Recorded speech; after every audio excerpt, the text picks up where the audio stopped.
Welcome to the FSM Sales Confessional, the show where real sales reps share their toughest struggles completely anonymously, from losing big clients to clashing with management or just feeling stuck. This is your space to be real. Each episode, I pick a few letters that hit hard, and I respond with honest, tactical advice to help you move forward. No fluff, just real talk.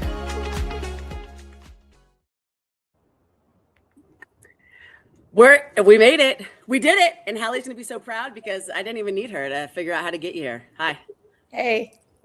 Thank you for saying yes to this, Grayson. Don't start. You're the one that.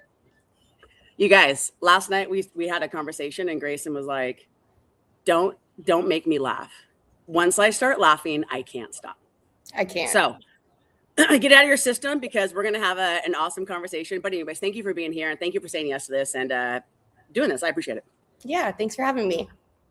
Oh, you're so welcome. You're so welcome. So just a conversation, all right? Just a conversation. So you and I have been having just kind of getting to know each other a little bit recently, really, and like since last week in Vegas. But we've been texting kind of a bit and in some of the same groups and have some of the same friends. And I guess I just thought I'd open it up to you. Like, you know, before I ask you to share what you do for the industry, which I love your team, the Order My Gear team is amazing. I just thought we'd have a real talk and open up things that I think should be talked a little bit more about in the industry. And again, you were the right person to do that. So tell us what your role is at Order My Gear. I love your team. What's a day look like for you at Order My Gear? And walk us through it. Yeah, so I have been at Order My Gear for now 4.5 years, and my roles have changed, I feel like, annually.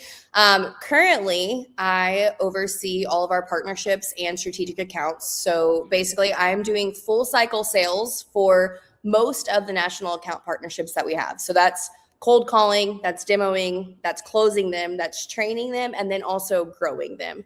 So I'm pretty in deep with those national accounts and those partnerships. And to like try to define a day at Order My Gear is like, I feel like pretty impossible. We say one thing about Order My Gear is like the only consistent thing is change.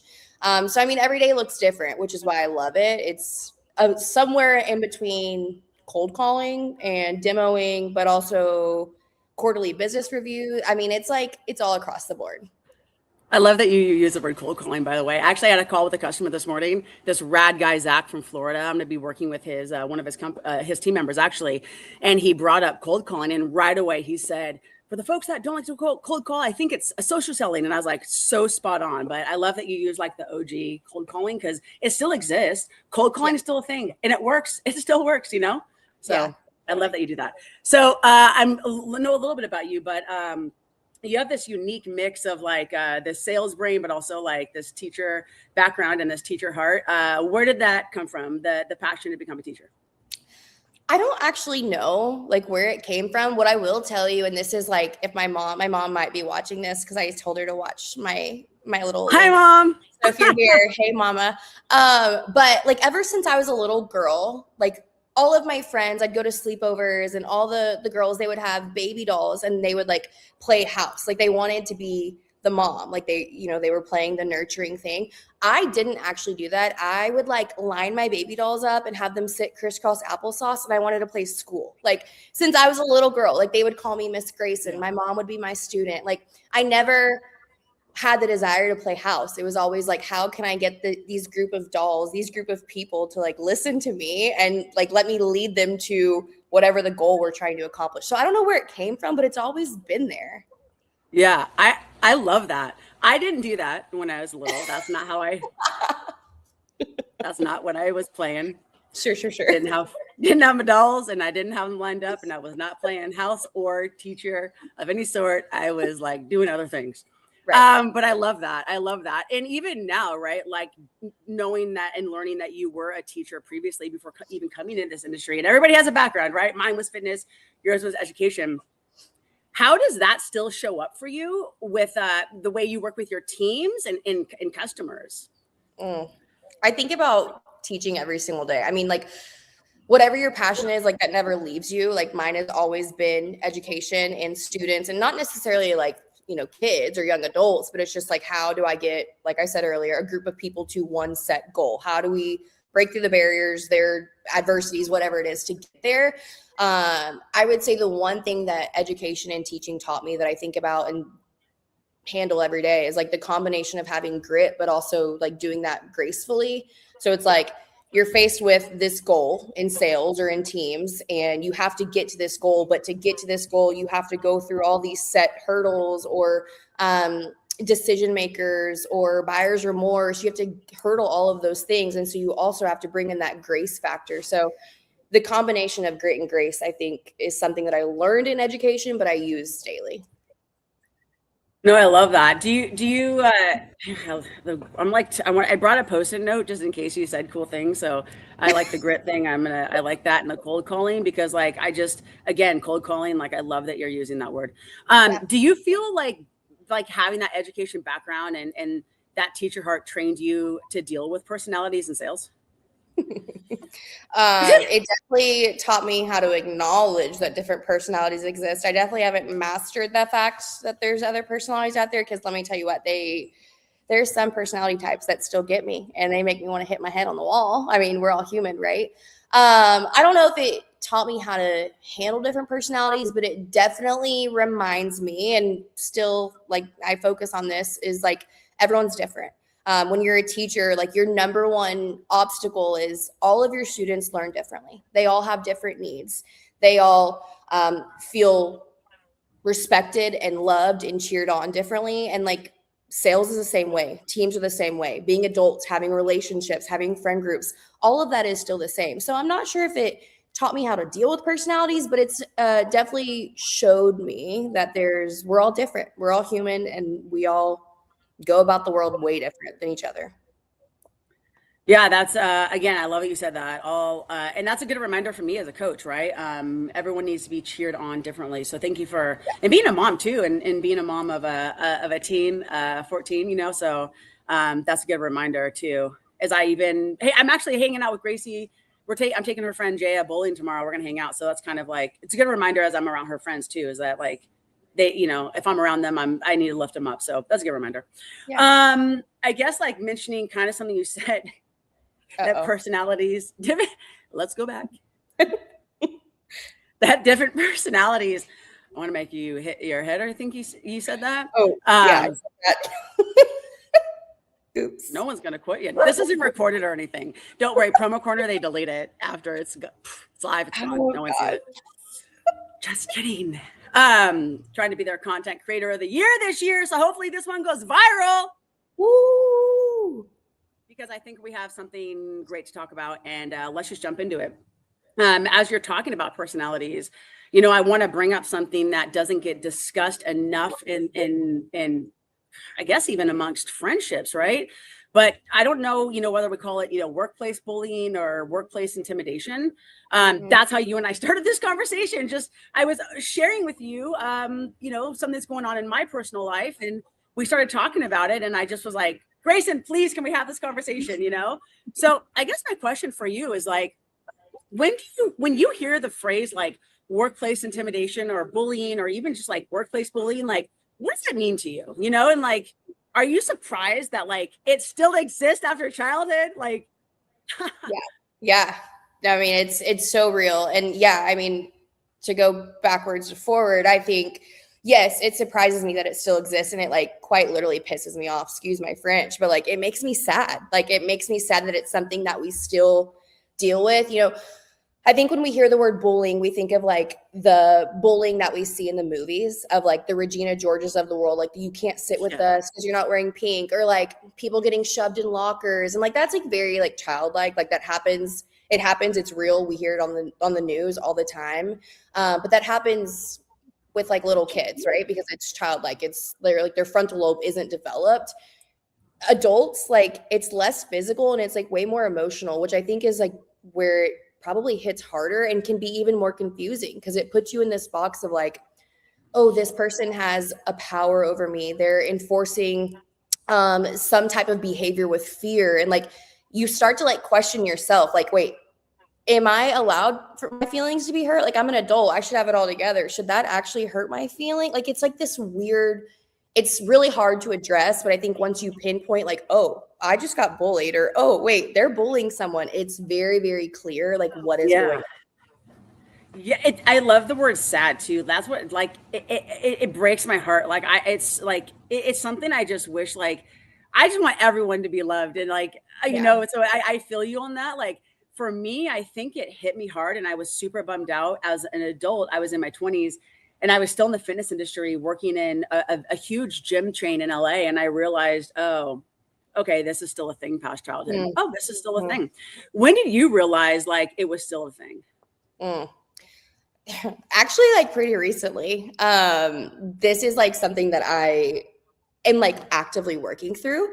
But there's been a team that I was a part of, and the leader of that team like never decided to build rapport. They never built credibility. It was a, hi, I'm coming in and I'm coming in hot and heavy because I said so. And so when this person was leading the team that I was on, you could see sales reps that have been in sales for 10 plus years that were high performers that were literally like caving in and becoming like turtles because they were scared to raise their hand and question and go against the grain. They were questioning themselves and like what they've built up because all of a sudden this person that was scary came in and told them everything was wrong or because they said so. And it's like I said, it goes back to like that power trip. And I think one of the things that I'll say is like a lot of times adult bullying can be like a very polished thing. It's like almost like if there was a font for it, it'd be cursive. Like it looks really pretty, but if you read the actual text, it's like nasty, it's hairy, it's like put that in like Arial and it like will show itself, like just, okay, why are you jaw dropping? Stop. That was so good. That was like, no, the way you said that was like, if I could call it a font, because I think you're so spot on. Like it is disguised as so many other things. Like that's so spot on. Told you, I knew that you were the right fit for this conversation. Oh God, I'm sweating so bad. Are you still nervous? There's 22 people watching you right now. Are you still nervous? Wait, you weren't supposed to tell me the number of people in here. Sorry about that. Remember, it's still Hallie's going to delete it after this. We're done. It's fine. It's fine. Yeah, it's gone. No, I'm just kidding. No, thanks for like again having this conversation with me. And one thing like as we're becoming friends that I admire about you is you seem pretty grounded, and with that, like you have a really strict phone policy. You have this phone routine, you do, and I'm hoping you can talk a little bit about that. But I think that probably just like contributes to your mental health and probably your awareness the next day and what you have time for and who you're around and probably who you're engaging with on social media. So anyways, tell me about your phone routine, because I'm actually digging it, and I know that you like turn that thing down at a certain time. So anyways, yeah. Yeah, my phone policy is like something that if anybody in my personal life is like on here, they hate it so much. They respect it, but they hate it because I'm so hard to reach. And it actually happened unintentionally. One night, it was a long Monday. It was like a very hard Monday at work. And I remember I got through cooking pasta, spicy rigatoni, and then I watched a whole episode of Real Housewives of Salt Lake City. And I remember I got through the episode and I was like, no one's called me. No one's texted me. No one's needed me. My email hasn't gone off. Like I was like, either I got fired, something's wrong, or like life is good. And I just went about my night. Like I went to bed, had great dreams. I woke up the next morning and it was like the second I drove out of my garage, it was like boom, boom, boom, all these notifications. And that's when I learned about personal mode on my phone. For some way, I don't know how it got there, but personal mode was turned on. And I was like, maybe that's a sign. Like maybe that was God educating me that, you know what, like life after hours can be good and peaceful. And so I looked up what personal mode was, and I found out, and this is good for anybody who needs to set boundaries with their phone and social media and texting, like you can set modes on your phone based off location, based off time. And so now what I do when I get home, so it's based off location, everything work related is silenced. So that's my Gmail, that's my Instagram, that is my Zoom phone, which is how I text and call clients, and that is my Slack. So that happens once I get home. Now, I still check it sometimes, don't tell anybody. But then at 9:45, everything else goes black too. So I have like 5 people that I have that can reach me, text or call. But it's like when I get home until 9, everything can reach me except work. And then post 9:45, all bets are off. Like you're not hearing from me. Good luck. Okay. So number one, I want you to teach me how you did that because, so when you get home, it just does it. Yeah, it's based off your location services. So it's like as I'm pulling in the neighborhood, you can like see the little emoji pop up next to your Wi-Fi, and that's how you know it's on. And you can set like different names, different icons, different times. It's great. It's so good. All right. Will you show me after this at some point? Because I'm serious. I actually want that. Okay. See, and I was hoping you'd tell me about that because I'm learning too. That's why this was selfish for me to have you here. I wanted to learn. I'm pretty open about, I guess how my faith plays a role in my life and in business, and I guess how I handle conflict in sales. Are you open to talking about does that play a role for you? Totally. Okay. Totally. All right. Excuse me. Well, tell me about it. It gets me grounded. Yeah, I mean, here's the thing. That is one thing I'm an open book to anybody. I mean, I think everyone knows that. I'm probably open to a fault. I say things I shouldn't say, but one thing I will never shy away from is my faith, because that's how I'm here and how I'm standing. But to talk about conflict or even bullying and how you handle that, or just hard things in and out of work. For me personally, I have to make the conscious decision of am I choosing chaos or Christ? And to me, those are two large decisions, and they're two paths. Both have results. Both are going to get you somewhere. But that is something I wake up every single day, every hour, every hard conversation, every pipeline review, every hard client call. That is a choice that I'm making. And I mean, it's something that I battle with. I'm not perfect. I'm human. There's been many times where I am the chaos queen. But it's something that I have to remind myself and ask myself all day long. I love that. I have 3 Post-it notes going right now. Chaos or Christ. Chaos or Christ. I'm just going to roll that into the rest of my day. So thank you. And my weekend. And I'm probably going to make some spicy rigatoni for myself tonight. Got nothing else to do. Anyways, it's a whole other conversation, but I don't know where we're going here. But I guess my question to you is in the workplace, or just in life, doesn't matter who you are, how old you are. If somebody's dealing with any sort of intimidation, friendships that aren't serving you, what's one thing you'd want them to hear?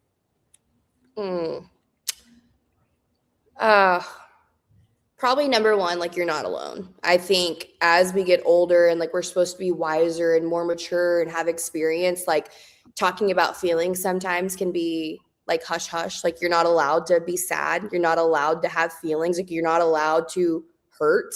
So I would first say you're not alone, and it's okay to have those feelings. And the other thing I would say is don't lose yourself because the hard things are happening. We all go through them. It's find your circle that's going to lift you up and remind you, like I said, you're not alone. And don't stoop to whatever level you're enduring. You don't have to be a victim of what's going on. You don't have to fall short because people are treating you short. I mean, I could go on and on. I mean, I'm happy. Well, I was going to say, what's something you don't recommend doing in those situations? You did. I mean, you did, unless you want to expand on that, because I know you might have some fire in there somewhere. I know, I'm getting heated up a little bit. I'm I don't know if I'm sweating because I'm nervous or I'm on a heater here. Am I going to go until Hallie cuts me off? No, I mean, I just think what not to do. Don't lose yourself. And that is probably the hardest thing to do. But once you get over the hump of yeah, you know what? You're right. It's not a me problem. It's them. That's on them. They're making that choice. And it kind of goes to the example of hurt people. I'm sure we all have that. Once you can get your mind out of the emotions and you're write it down. If you need to read what's happening to you on pen and paper to rationalize with it, do it. But don't become someone you're not going to be proud of because of your environment, your circumstances. Make future you proud in your actions. Yeah, make future. I love that. And it's one of the things I want to bring up too is it's so hard to protect yourself from hardening, right? Through that process and trusting. And so no, thank you for having that conversation with me. And I just thought we'd open it up because it should be talked about, it's everywhere, Yeah. Yeah. Well, thanks for Yeah, I mean, I think we did a good job of talking about it. Don't you? Is this how it ends? Is this? Well, I'm a bad closer, but no, I mean, I wanted to tie it back to you. Oh, I'm wait. trying to get Grayson. Don't embarrass me. Sorry. Sorry. You know what? I told you that you're you guys. This is my first attempt at an interview. I've never done this before. No, you're crushing it. No, you're doing great. You're crushing it. I was going to try and bring it back to you. Oh, okay. I'm ready. What was the question? I didn't ask one. Oh. Is this bad? Is this going bad? No, Hallie deletes it. Don't worry. It'll never be seen ever again. No, actually, I'm going to have my my amazing partner, Noel at HPG. We partner with DCX. He's my guy, but I'm going to have him turn this into a really neat reel, and we're going to post it because you've said some really amazing things. Yeah. Not the part where you're sweating, though. Actually, Noel, we should probably highlight that part. Remember, we should do that. Zoom in on my sweat bullets, actually. We will. What's one thing that people don't know about you that makes you real happy? Oh my God. I could say like the obvious answer, like my dog, but I think one thing that would shock people is I am a lover of rotting. And when I mean rotting,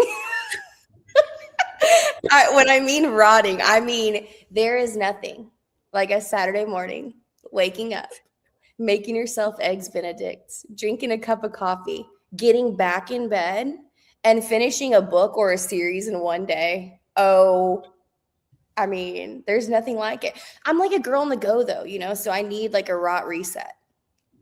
Write that one down on a sticky note. I was going to ask you what you're really looking forward to, but I think you just told everyone rotting. Rotting. Oh my God. I can't wait. I don't do that either. Rot? We are different people. Never even heard of it until now. Well, I mean, I think it'd be good for you. I think you should try it one day. I mean, like, you don't have to be lazy. Like, go do your things in the morning, but then come back and then rot.